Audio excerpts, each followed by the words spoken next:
Yo, another week, another hip hop podcast. As always, I'm here. It's your boy Mayron. I'll think of a nickname later. Or Brie will think of a nickname for me later at some point. Oh, man. And I'm also here with the wonderful, the illustrious, the slightly somewhat annoyed now, but still in good spirits. Yeah, what's up? No, I'm good. Living life. Nicknames later, yeah. I need to commit. I have a commitment problem. All right, clearly. Bria the curator. Bria the non-committal curator. The non-committed curator. But I'm bringing back kombucha connoisseur because clearly my title is being. I've never had kombucha before, so really maybe we should all go get kombucha sometime. What? Yes.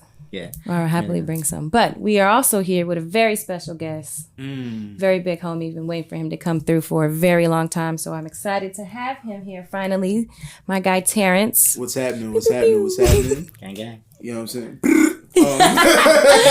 So introduce yourself. Plug your shit. All that. Yo, I'm co-host of the Hotbox podcast, Finish Your Breakfast. The website is thehotbox.tv. The podcast, again, is called Finish Your Breakfast. Me, Super Mario, B. Murph, Task Productions. We on a little bit of a break right now. We'll be back real soon before you know it. If you want to check out our back catalog, some good episodes in there. We are on Apple, iTunes. We're on SoundCloud. I believe we're on Google Play. I've done album reviews for the website. So, yeah. He knows his things. You know, I do, like Bria would say, I do the things. Go over to the SoundCloud page. Comment your favorite breakfast food on one of their episodes. Please. I love breakfast food is my favorite food. And then tell them we sent you. I also had my first I'm gonna not pronounce this right. Kombucha? Word. That. Had my first one like a week ago. It's like fermented something. Tea. Isn't tea already like picked? Tea's just leaves. So it's fermented leaves? It's fermented, but it's like you kind of, some you have to because it settles, because it's a probiotic, so there's actually like live bacteria and stuff in it. Aside. I know my thing. Anyway, we'll have a kombucha testing here at another hip hop podcast. Yeah, where we talk about hip hop and not we talk about rap and ended up getting kombucha. Yeah, that can tell you a lot about the state of music journalism today if you look at the conversation too closely. Anyways, here at another hip hop podcast. We are here to bring you another episode. What we do on this podcast is attempt to elevate the level of conversation about hip-hop, surrounding hip-hop, above and beyond your normal Twitter rants, above and beyond your who's your GOAT and who's your top 5 conversation and who's better than who. We hope to give you something long form that you can sink your teeth into. Shout outs to our most recent episode that's out right now, at least. There'll be another one before this episode comes out. But our most recent episode of Profile on Erykah Badu, especially with all the stuff has been happening, the funnies that she's been making on IG lately, which I think was hilarious that people didn't know was a joke. But that's beside the point. So go check that out. We are on SoundCloud, Spotify, and Apple, but I highly, highly, highly recommend you listen to us on Spotify. I hate Apple. They don't report shit well, but my... Shots fired. No, they're just terrible. Streaming wars. Yeah. Joe Budden's What's a Stream really does have some value when he says it. It's not just a head-ass question. In any case, today, we are here to talk about one of the cornerstone intersections of hip-hop and basketball. Right? So, it's cool, right? Like, you have this music genre, and you have this sport. And they happen to be played by the same people. I think one of the important things to recognize hip hop and basketball, and the reason that they have such overlapping in a Venn diagram, if you look at them like they're so closely related and they overlap so much, is because the exact same people that made hip hop successful made basketball successful, and the exact same people that brought the talent and art and creativity to hip hop brought it to basketball, and it's one of the reasons I think that the two respect each other so much and the two fuck with each other so much on so many different levels. If you look at like the history of hip hop and you look at the history of basketball, there's never been a time in the modern era where they have not been like intertwined. I know, Bria, you had some thoughts as to like why that was, right?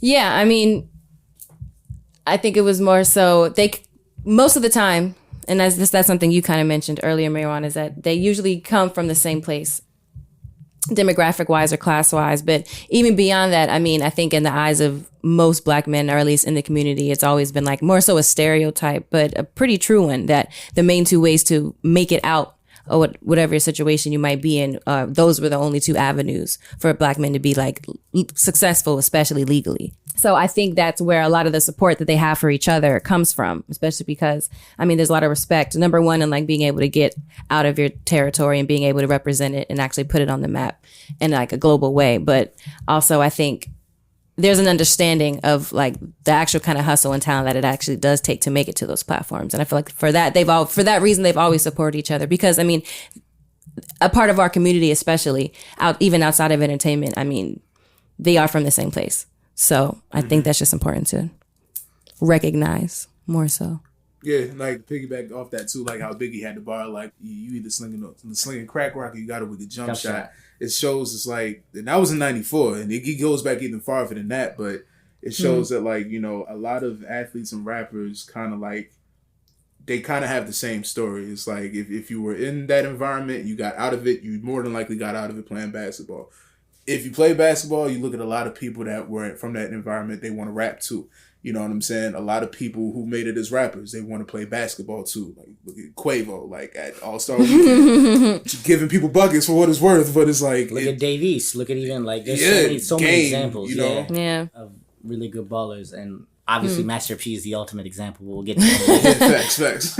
One of the big things that you guys have both alluded to is that they have the same story, and I feel like that's one of the reasons when they see each other in like the millionaire class, especially where there are so few black faces both, that when they look at each other and see each other, they have an understanding that no one else in the room has, right? And that's so hard to find. Even being like mildly successful, it's often hard to find your demographic or people that understand your story, and there's something to that, right? Like, I am a mildly successful engineer, right? I am by no means a millionaire, etc., etc. But even for me, it's like it's hard to find people who are from the same background, who are from the same sort of places and spaces that understand what I had to go through to get here. Now, imagine that, but a million times harder, because you're now a millionaire. So there's even fewer, and that comes with all the things that, you know, being black in America comes with, right? Like, you don't get away from that just because you have money. 100%. So understanding those pressures and understanding those things that pull on you is one of the reasons I think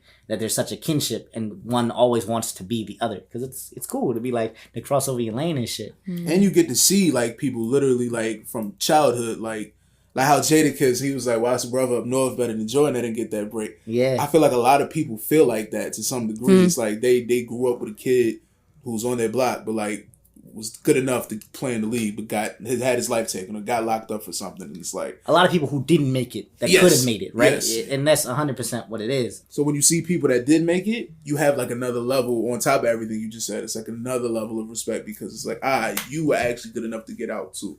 You know what I mean? And I wish I could do it like you did, but I took this rap route, or vice versa. And there's a certain level, I think, of like artistic integrity to basketball and hip hop, right? Yeah. Basketball at the highest levels especially is an art form. It's not just a sport, right? If you look at the Kyries of the world, if you look at the LeBrons of the world, the way they think, the way they understand the game, and the way they play it, the way they manipulate the rules to make it so that they are so dominant is an art form in itself. And there is some respect for that artistic ability within the rap community. And it's evidence in the way that rappers sort of venerate the different basketball players. They talk about their play styles and their rhymes. Like, they talk about like the feats of greatness that they've done. Yeah. And that's not something that should be overlooked, like in the relation between the two. Yeah. So like you said, like I think a little earlier, I'm not sure if it was on this take or the last take. Haha, second take. But pulling back the curtain. Yeah. I'm dead. Yeah. But you know, technical difficulties happen, y'all, and it's okay. So we are okay to admit our imperfections. Yeah, very transparent here at another hip hop podcast. Exactly.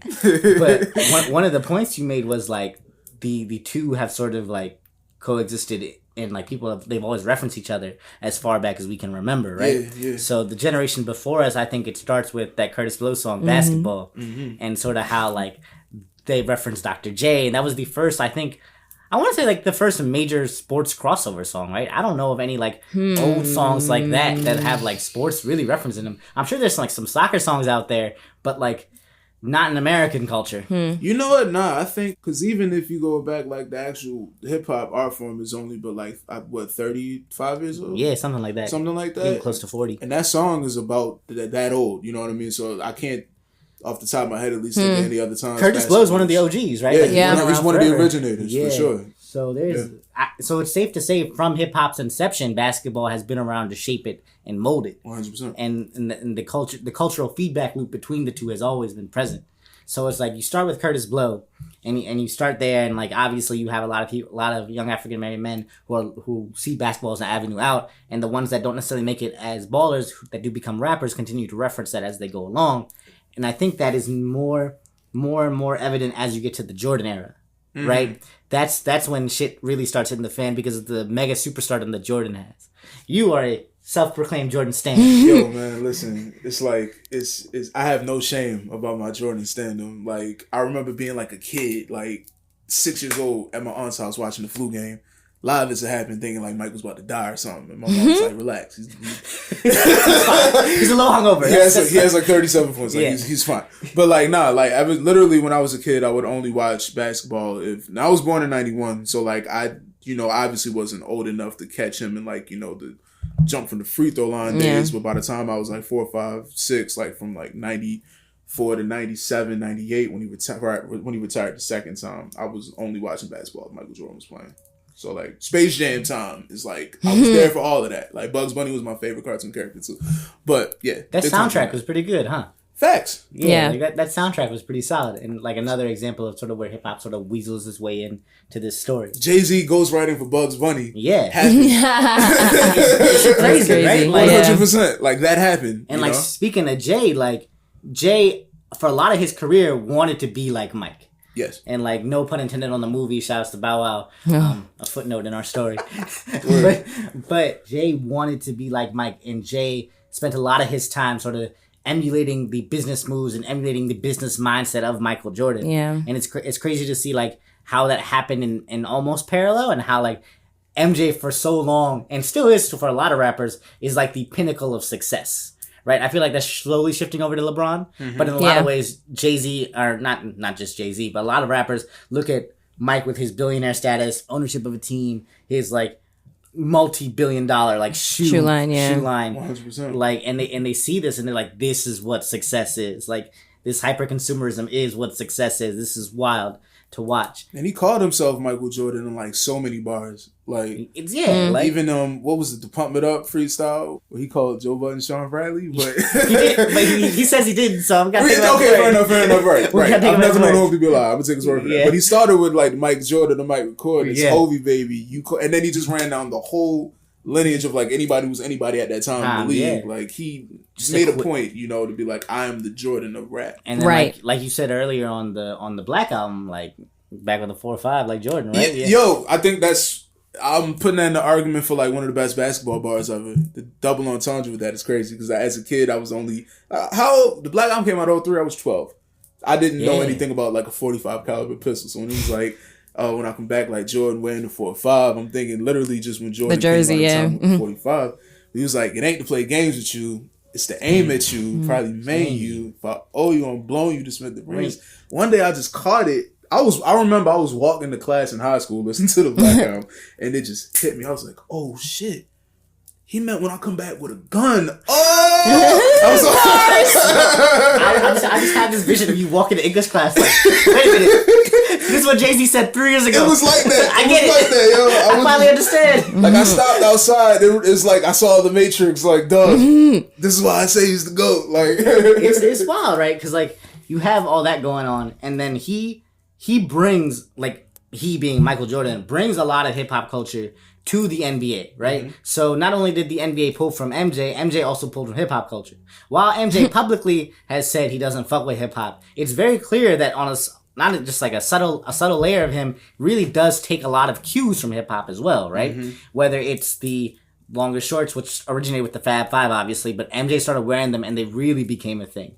Whether it's the shoes and sort of the loud style of the shoes and wearing those shoes out and making those iconic for kids, right? Like MJ helped to make those shoes iconic for kids. He was the machine behind the shoe sales. And that that was a whole nother intersection of hip hop, right? Because hip hop loves shoes. 100%. And hip hop has loved shoes since the beginning. Since Adidas. My Adidas, yeah, you know? And so MJ made Jordans and Nike the brand of hip hop after it was initially Adidas, right? Because initially for a time, like, hip hop was fucking with Adidas. If you had Adidas, they were fresh. But the shell toes. But you could also get away with Reeboks. You could get away with a bunch of different types of shoes. Mm-hmm. But then when MJ came in with how, like, influential he was and how much of a megastar he was, everything shifted over to Nikes. Mm-hmm. Like, everyone had Jordans on. Mm-hmm. Everyone had Nikes on, especially in hip hop, right? Mm-hmm. They started making bars about the Jordan 3s. They started making bars about shoes. Mm-hmm. And that shit, like, to me at least, shows how much impact that he had personally in bringing hip hop to the NBA and bringing them closer. Even with the advertising, like shooting commercials for his Jordans with Spike Lee, it's got to be the shoes.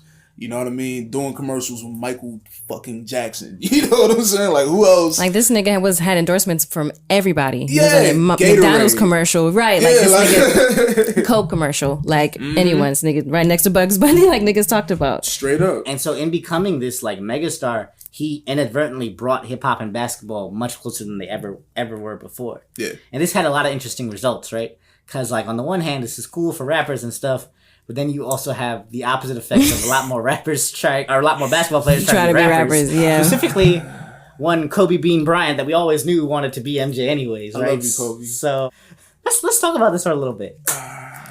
So we were looking this up earlier, and apparently Kobe had Tyra Banks on the track. Yeah. And the song is called Kobe. I really wanted to peep the lyrics. There's a lyrical video on YouTube, man. And so, but before we get to that, there's a screen cover of him. And on the cover, Kobe is like, break this down for me. Like, yo, Kobe got on like the all my life I had to fight face. Like, yo, Google this cover right now. Like, Google like Kobe Bryant featuring Tyra Banks, Kobe. Like, and they got him sitting in front of like green screen matrix fucking background like and shit with the open blouse. He got a fucking cardigan on. Yo, this man has a rap cover with a cardigan on. This is the same shirt Carl Thomas had on the cover of the emotional album. Dead ass. This is definitely from the same stylist. Where I want to be. Maybe. So you had some misses like this as a result, right? He put his name in like acronym style, like it meant like KOBE. Yes. Not beef. Because he's named after some beef. Like, never forget. You might have found a double on to no, Kobe did not do that. Because you don't want beef. You don't want Kobe. You don't want that Kobe. You're welcome. Right. Yo, credit us. Disgusting. You had some hits too. I feel like Shaq had a couple hits though. No, look, hey, hold on. We being funny. Yo, Shaq got a record with Biggie and a platinum album. Exactly. Shaq was in there with Shaq, like rappers. Yeah. Like he had like a 32 bar verse next to a Biggie verse. Like, did anyone ever listen to Iman Shumpert's music? Only when like Tiana Taylor forced him to play plugs it. Yeah. Not gonna lie. If Tiana Taylor plugs it, you listen to it, right? Yeah, I'm gonna listen to what she told me to listen to. Yeah, but no, Shaq is hilarious, right? And Shaq at that time was just doing everything. All like movies, and like his first 3 years in the league, like he was just all of that was going on. It's wild, right? Yeah. So you have Kobe and Shaq doing this stuff, but you also have people like Ron Artest who are legitimately producing for Nas. So Chris Webber has a beat on Hip Hop Is Dead, which is crazy. Right? So you have a lot of intersection, like this funny shit, but then you have like legitimately Ron Artest and Chris Webber. I know Ron Artest is from Queens. I'm not sure where Chris Webber's from. He's from Detroit, isn't he? I want to say he's from Detroit. I think that sounds about right. Jalen always talks about how they came up together, et cetera, et cetera. Yeah, shout out to Jalen Rose too. He was in a couple music videos. But he goes out his way to like. I used to think it was corny at first, but I kind of respect it now. Like, he goes out his way to show that, like, he's still immersed in hip-hop culture, and has been. Like, even on his show, like, I don't know. Jalen Jacoby. Yeah, if you look in the back, it's full of, like, classic hip-hop vinyls. Well, they had this thing. Jalen Jacoby did this thing where they had, like, a bracket of hip-hop groups. This was before they were syndicated on ESPN. They were doing it basically for free. And in the summertime, they had this thing where they had this bracket of hip-hop groups. You could vote on which one was better. So Jalen's always been about that. But, like, another example of a basketball player just constantly being immersed. But it's crazy that Ron Artest, like crazy Meta World Peace guy, like produces for Nas in Queens, right? Yeah. That's something I don't think you see in a lot of other like professional areas where it's like you're a very, very high level performer here, but you can also do this. And then, but it happens for rappers too, because you brought up the example of Joe Budden on First Take.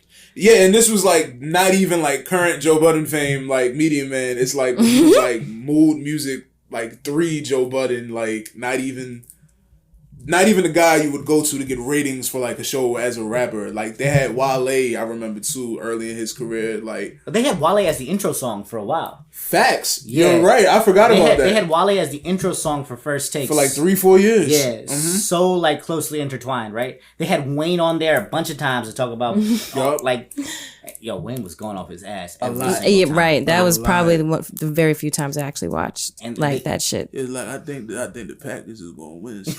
Like, what? One dread hanging down, but like He does the intro for Undisputed. Skip and Shannon. he does do the yeah. Him and Skip are like legitimately friends apparently. Yeah, I didn't. I knew that like Skip loved him when he said that the Carter 3 was Lil Wayne's Purple Rain. I was like, you're nuts for ever You're making nuts. that comment. But I respect how hard you go for your friends. And Skip still tweeting fucking Jeezy bars every fucking day. That's my man. I don't know who that is. I think Jay Silas is his name. Forgive me, y'all, if I get that wrong, because I follow him. But it was a guy who used to work for ESPN every single, like at 7 a.m., like religiously, he tweeted. It would be like album cuts too, like not even singles. Like Jeezy was really his favorite rapper. I gotta go to work. Yeah. I was like, how you been? I'm like, yo, he a legend. You know what I mean? So like all this happens, right? You have a bunch of like hip hop heads and like hip hop aficionados and rappers talking about sports and vice versa, and all this is going on. And then while this is happening, the NBA itself, the home of basketball, is pushing it back against hip hop. Right, so while this is happening, David Stern is saying basically like, nah, fuck this. I don't know what's going on here, but not here. So it's funny, right? Because the Malice in the Palace occurred in 2004, I want to say. And the Malice in the Palace occurred, and they used the Malice in the Palace as an excuse to establish a dress code. Which I don't know how a dress code would have stopped Ron Artest, who was already in uniform, like fighting a fan, but that's beside the point. We know why he instituted, right? It was too much of that thug culture for him. It was too much of that hip-hop culture that was seeping in. And so this happens. And a big reason that this happens, whether, maybe David Stern has admitted it now, is because of the man's jersey that I'm wearing today. My favorite NBA player of all time. 100%. Allen Iverson. Who also rapped. Yes. Yep. Bubba Chuck. Shout out to 2 Up, 2 Down. Shout out to Newport News. Shout out to Hampton. Like, why you shake your head like that? No. I mean, you don't fuck with Hampton? Like, had a bad experience? No, not at all. All right. Shout out to Earth Gang, too. They went to Hampton Yeah. for a while. I didn't know that. Yeah.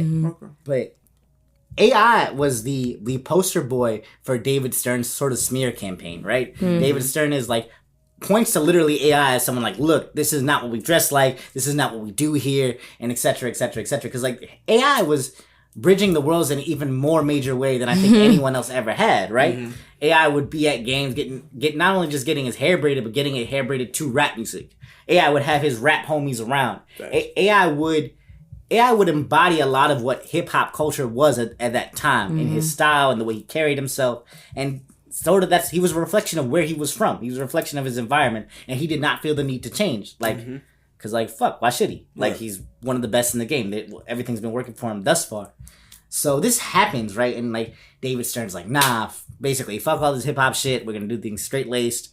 And I think everyone clowns on the suits from that era, right? Oh yeah, cause suits in 04, 05 in general were nasty. We're just wild, right? No one was getting fitted whatsoever. Not at all. And it's just like, the thing that AI did, which I think is really cool, even though it's hilarious to look at now, is AI said, all right, bet, you're going to try to put these like shackles on me. You're going to try to put these rules on me. Right. I'm going to make a hip hop suit, basically. Like, you don't like me wearing baggy clothes? All right, bet, I'm going to get a baggy suit coat. I'm going to get a baggy slacks. Like, I'm going to wear like diamond studded, what's it called? What the fuck? Loafers. This Like, he was like, you cannot stop what I am doing. It doesn't matter how much shit you try to do. You can't stop the way I'm going to move. And, like, it's an ode to sort of hip-hop's, like, rebellious nature in itself, and it's an ode to AI as a person. But those shits were hilarious to look at. I got this book at home. I wish I would have bought it if I'd have knew we was going to get in the AI bag like this. He teamed up with, I think the production company was Grantland. It's like, the book is like $150. Bill Simmons, yeah. Not the Bill Simmons joint. It's called Allen Iverson, but it's in like this big gold case and it's like a big hardcover joint. They only made like 1,996 of them for like 1996. 1996, yeah. And like it's about his whole. It's basically a pictorial of like he had a guy photograph him throughout his whole career, and it's all published out with all his career stats and all his moments and everything. Oh, shit. And I'll bring it when the next one come up. But like, he is responsible for so much integration of like black and hip hop culture in the NBA. Like, so much of the shit that you see now, like even like tattoos, shooting sleeves, we all touched on the clothes. I believe the dress code was strictly done because of Allen Iverson. You know what I'm 100%. saying? Yeah. Like, they looked at him and was like, yo, he's making all of this cool. Everybody only feels comfortable doing this because of this nigga. We gonna stop him. And like you just said. And it's like, he had Jadakiss on his commercial doing the song. and for my money, that's the greatest. Yo, I know That might be. That might be the greatest basketball commercial. That Jadakiss verse is fire. That was a legitimate Jadakiss verse. He was rapping over basketball dribbles, and like it was fire. You know what I mean? Like Jadakiss had punchlines that went with like Iverson crossing. He's the reason I have on Reeboks right now. I have on Reebok Classics right now in the studio. Like y'all can't see, he has on the cleanest Iverson throwback. I'm not a jealous man, but I'm envious. Shouts to the jersey party that happened yesterday, by the way. Shouts to Ben, aka Have Mercy. I heard you did a great job. That's been my boy since high school. So I'm very, very happy every time that he like sort of makes a move up. He also balled at Kennedy and then balled at Hampton and then became the DJ. Further cementing what you guys were saying earlier about how they cross over and they see what's successful and they go to what's successful. Yeah. So that AI shit happens, right? And I don't want to gloss over it because there's so much to get into there in terms of like the cultural balance shifting and becoming more modern and how the fact that those rules were instated, they saw they couldn't stop it. Yeah. And they sort of gave up after it. Mm-hmm. But let's talk about sort of the NBA and hip hop today. Because like you had some very succinct points that you brought up about like how the two cultures interact today. Oh yeah, I think now more than ever, the NBA is kind of, ever since like streaming has become like a thing in like the music industry and like the radio hasn't really been necessary, people have had no choice but to acknowledge hip hop is the most popular art form in America. Like they tried to like, I remember they put out a whole thing that was like, it's now the most, I'm like, it's been this way. Yep. You just can't control it America's anymore. number one export is the art of black people, right? 100%, you know? And with that, I think the NBA being one of the more sharper and progressively thinking organizations, whether or not it's for profit or not, everybody trying to make $1. Yeah, you know what I mean? It's a business at the end of the day. And I think that they realize that the best thing that they can do, and maybe this has something to do with new commissionership also, Adam Silver instead of David Stern. I think they realize we're better off embracing hip-hop as opposed to rebelling against it like we've done in the past. And you see guys like All-Star Weekend, they had it in Charlotte, North Carolina. I can't remember the last time that's happened. They were smart enough to have J. Cole basically like run the whole All-Star Weekend. You know, they have guys like performing their intros for their shows. Like if you look at like ESPN broadcasts, it's like the most obscure of like when new rappers are about to drop. It's like, they have intro tracks to shit like this. And like the soundtrack to 2K has gotten better and better and better every 100%, year. 100%. And the people that are picking this shit are paying more attention to what's good in hip hop because that's what the players like. And that's what they fuck with. So they're like, all right, well, this is what's going to be popular, right? Right. Even the fact that they put Nipsey in the newest 2K game. Exactly, you know what I'm right? saying? Like, just helping him just become another just immortal being just because of his importance in the black community, but also like within basketball culture. You know what I mean? Like, that's amazing. They knew to pay homage. And the way the players reacted, like Russell Westbrook having 20 points, 20 rebounds, and 20 assists. And right. You know what I'm saying? Yeah. He was like, that was for Nip. He was screaming it everywhere. And he said it straight up. There's no like hiding it. There's no like subversive thing about it. It's like, no, we exist in the same world. Like we're parts of the whole. And it's cool, right? Because the level of rap, I think, has also increased, right? Damian Lillard is a great example of this. Dame used to have this freestyle like 4-bar challenge that would happen every Friday, and it was dope. A lot of people came up doing it. In fact, one of the draft picks, it was like I think it was number 3, Marvin Bagley, apparently used to do this shit, right? And so Marvin Bagley also raps, and it led to 2 semi-decent diss tracks being dropped within the past month, which is just mind-blowing because you hear this, like you hear about this happening, and you're like, oh, this is both trash, and then you listen to it and you're like, wait a minute. Like, no, they was getting in. They was coming back fast. Like they got bars. Like, they rapping for real. Yeah. And so the level of rap has just, like, exploded like as well. actual cadences and flows being displayed with these basketball players. It's not just, like, Kobe sitting there in a cardigan. I'm gonna keep clowning on Go because it's just too easy. His chest was out, y'all. Like his chest was exposed. He was wearing like a silk a blouse. cotton blouse. Yeah, like that shit was blouse-ish. You know what I'm saying? Like, Hey, man. He's a great shooting guard. I remember a couple summers ago. I want to say it was summer 2013. It was a leak that came out, like, and a lot of people I don't even know about this, but I remember it was a thing. You can Google it too. Like, there was a reference of like LeBron and KD rapping on a song together. I think it was "Oh the Fuck with Me, You Know I Got It." Yeah. I remember saying Like, about this. it was a thing for like a day, but I'm like, yo, y'all not tripping about LeBron James and Kevin Durant sharing 16s right now? Like, it's wild, you know what I mean? And KD did the intro to one of Wale's tapes. He did. And like he's like, yo, I'm Kevin Durant. I'm cool. Chris Paul was on So Far Gone. Yo, Chris Paul, I forgot about that. And isn't LeBron supposed to be like producing albums and shit like that? That was he was 2 Chainz A&R. Like what? So I've been outed as the Michael Jordan stan here. I'm also a LeBron James stan. I'm a right? LeBron stan. Word. Yeah, I'm Deservedly. Yo, I remember him getting shit for that because the date of the video that they put out, there was like, yo, LeBron studio with 2 Chainz, February 20th, 2019. He missed like a game the next day for load management. And it was like, this was in the studio with 2 Chainz. Right. And then and y'all lost like the next 3 games or whatever. It's fine. The Lakers weren't doing anything last season anyways. It's fine. Like, it's fine. It's really okay. We can give up a couple games for that shit. And not for nothing, that album, I think that album is fire. No, 2 Chainz had a great album. Yeah. And everyone that thinks Usually differently does. Is like, listen. 2 Chainz rarely misses. I think that's fair. Yeah. I think there are people that only know 2 Chainz from his singles Yes. and his features yeah. and they have a very particular image of 2 Chainz. Right. He makes good albums. Listen to his music, Yeah. right? Like, give his music the proper listening to that you would. Understand that he knows how to make money, and he knows that to put Ariana Grande on a song is to make money forever. That shit Yep. is fire. But he knew he would make money forever from it, right? He's a very intelligent man. Very intelligent man. So like his music actually does reflect that, despite what you might think about him. Right. And watch his interviews and the way that he talks about his music and why in which he creates it. A lot of the stuff that Mayron just said, he confirms, and is basically, and is very blatant with it. Like, I'm doing this to make bread. Yeah. I've been rapping my entire life and niggas didn't pay attention. Right. So clearly you don't want these bars. So I'm gonna give y'all this goofy shit and sneak the bars on the album, which is the reason to stream the entire album. It's putting the medicine in the candy. Yes, you know what I mean? exactly. 100%. And it's working. Yeah. It's definitely working. So definitely check out that. That actually came out this year, which is wild. March, and it feels like a minute ago. Right, yeah. Forever ago. Guy was rapping over a Ninth Wonder beat. I was like, oh, he on his shit right now. And the thing is, like, a lot of these rappers, like 2 Chainz in particular as well, like very tall, whatever. Yeah. Also very talented at ball. Oh yeah, right. Like, I know he too was part of the All-Star Weekend. Yeah, so Quavo, him, Davies, Chris Brown randomly. Chris Brown is nice. You can hoop. Chris Brown is very athletic, despite being a trash person. He's very like exasperation in his voice. Right. I was like, slander is coming very soon. The thing is, like, I'm not here to like slander him. I just want to make it very clear that like at this point, especially, there's no reason left to support. So therefore, I'll just be like, you are what you are, and that's fine.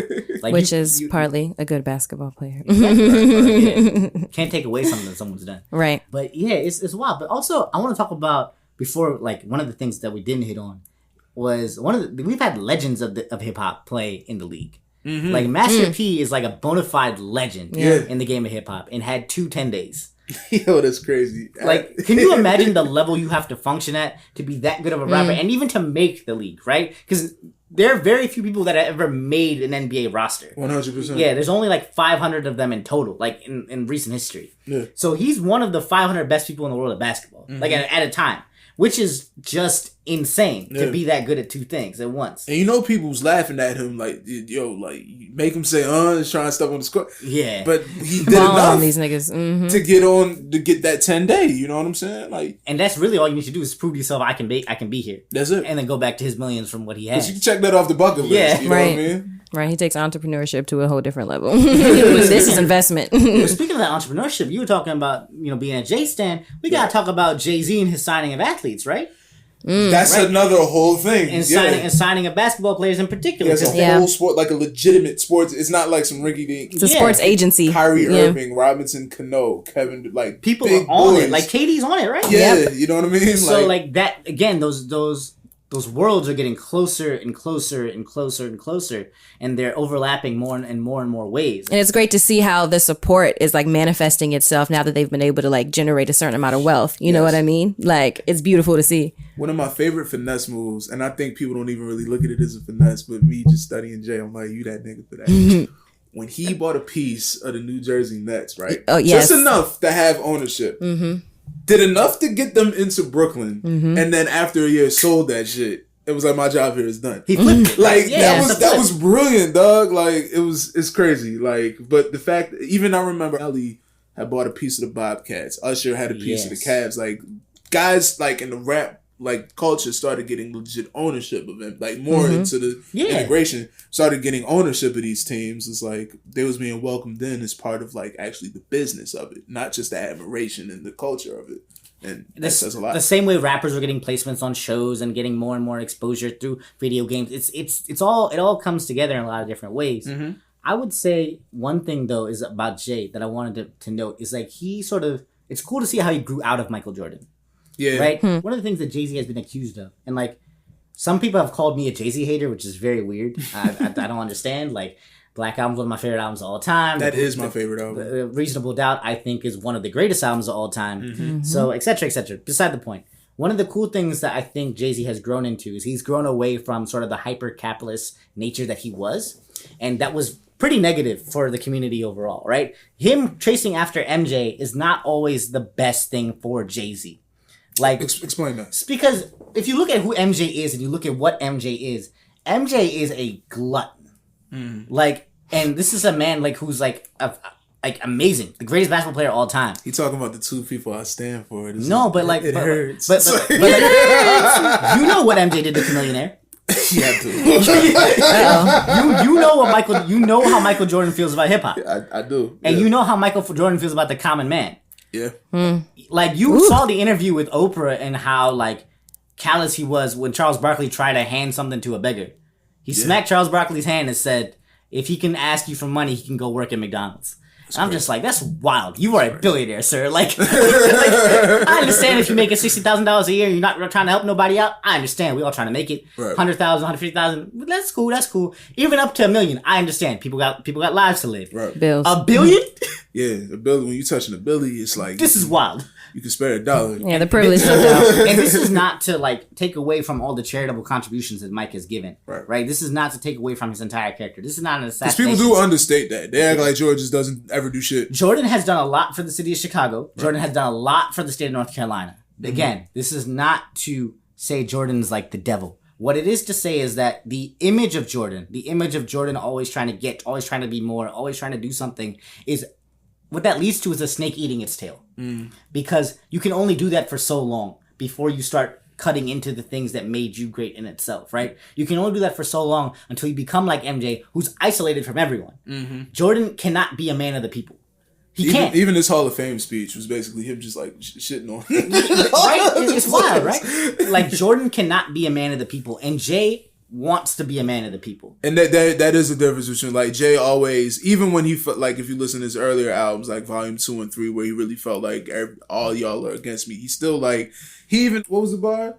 I represent y'all every time I spit a verse, and that's the shit that hurts. Yep, you know what I'm saying? Like, that's exactly where he was at with it. Because Jay's a man of people, and that's why I think more and more Jay goes more and more towards the LeBron sort of model, right? The LeBron model is LeBron wants to be more involved in community. Yeah. LeBron wants to be socially active, and he even uses hip-hop as a platform to do that, right? He brings rappers around. He tries to integrate it into his community work. Again, this is not Jordan slander. It's just a recognition that time has passed and Jordan has put himself in a place where he's become untouchable. But being untouchable is not the pinnacle of success.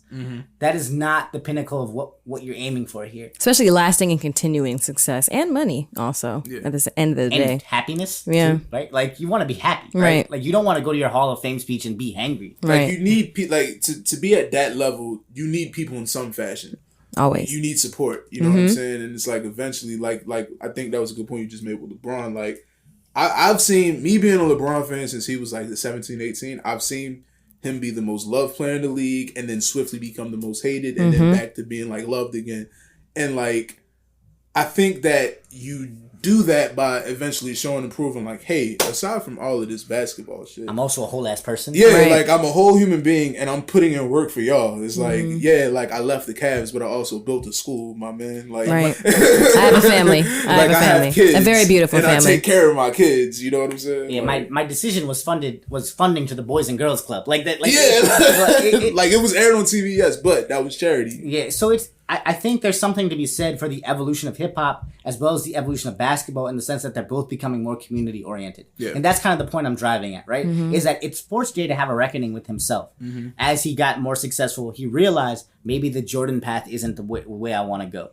And it sort of forced, I think it'll force LeBron himself also to have a reckoning as he became more successful. What kind of person do I want to be? And those both mirror the evolution of hip hop being more community oriented, which I know Bria and I have talked about a lot on this podcast, and basketball becoming more community oriented as these players lift each other up and help each other out and sort of stand up for each other. The way hip hop has progressed as far as like inclusion and like being more community oriented That's another episode. Yeah, like I can go to a whole thing on It's that. another episode we will do. But does anyone have any closing thoughts? Anything we missed? Because I know we getting some time in here. Yeah. No, I think we hit actually all the points that I wanted to. How about you, sir? I think I would just want to ask y'all, where do you see things going in the future as far as like relations between hip hop culture and NBA basketball culture? Do you think it gets tighter? Do you think it drifts away? I think it is going to get tighter. I actually think hip hop, like kind of in the way that we talked about, like with Jay-Z and him like representing these athletes and stuff, and like mainly obviously because the two communities are so like closely intertwined for many reasons, but I think also he's like trying to protect them, he's trying to look out for them. So I see a lot of that continuing to happen in the NBA, and hopefully Jay-Z not being the only person. I see other like hip hop head pinnacles, billionaires like getting in and doing the same thing. And oh fuck, Ice Cube in the Big Three is the perfect example. Yo, of this. 100%. Yeah. Yo, the way Ice Cube. Hold on. Let Bria finish because shit, it's gone now. My bad. No, it's all good. Go ahead. You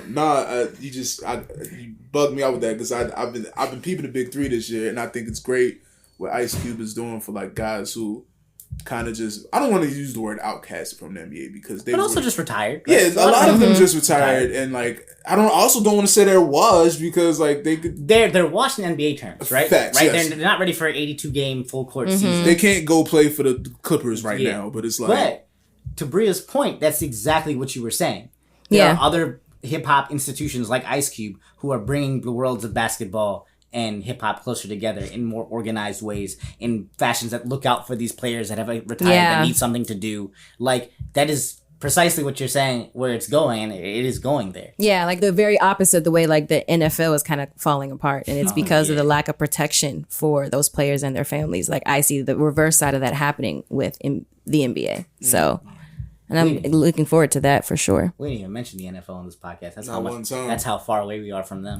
Yeah. I would say what's cool about rap and hip hop is they are also like, not only their art forms, they're hyper competitive art forms, right? Basketball in itself is competitive. Rap is in itself competitive. As they grow more communal, they don't struggle in finding ways to remain competitive. They're still like cutthroat shit. So I think they'll always be there to balance each other out, and I think they'll always be each other's model for one another, right? It'll always be competition in both these leagues, more or less, and these leagues will always be connected by that competition and the demographic that populates both of them. And then even like what's happening like at this very moment, like right now, it's like there's like a renaissance of like, lyrical driven. Or like rap, yeah. It's like quality rap is being more embraced again. Like, this fucking Freddie Gibbs and Madlib album, I probably will never stop playing. Shout out Giannis is my favorite song on that too, surprisingly enough. It's the combo of Palm Olive to Fake Names just fucks me up every time. I'm telling you, Giannis with the Anderson .Paak and Freddie Gibbs and Madlib. I'm like, well, I didn't ask for this, but I needed it. I'm so glad I haven't. That's Anderson the whole album. .Paak went from like sounding like D'Angelo on the hook to fucking rapping like a hard ass verse. And all right, before we get too much into this, let's wrap up. I was just making this thing. Like at the same time, there's more of like a thing. Like it seems like there's a renaissance of like evenly spread out hip hop. It's a lot of different types. The NBA, as of recently, with all these trades, and free agency signings and things like that, way more spread out and diverse too. It's not like it's not like the Warriors about to win again next year. Nope, there's parity in the league. Wide open, and I think rap is a lot like that right now too. All right. Terrance, plug your shit one more time before we go. Yo, hotbox.tv. Finish Your Breakfast podcast. Do we plug socials on here too? Yeah, all of them. Twitter, 2_ the big homie. It's not spelled no weird way. Just 2_ the big homie. Instagram, just Terrance. Those 2 words, just Terrance. LinkedIn, no, I'm just playing. No, that's all I got, man. That's all I got. Oh, and shout outs to Baltimore, because Terrance from Baltimore. Hey, Baltimore. Particularly shout outs to, for me at least, the West Side. Shout outs to Irvington. Shout outs to Emerson Ave. Shout outs to Village. Over East, what's happening? Oh, you over East. Yeah, I don't know enough about over East, so I'll speak on it. Bree, you got any party words for us? No, goodbye. All right, y'all. This has been another hip hop. Thank y'all for having me. And, Yeah, I can't wait to have you again. Terrance will be back soon. Soon come. Wait, when does it come back in? Hey guys, Bree the curator here. Thank you for listening. Just wanted to let you guys know that we're officially on Apple, the whole podcasting thing. So click that button, follow, subscribe. We're also on SoundCloud and Spotify. So follow us on all the things. It'll be worth it. Thanks.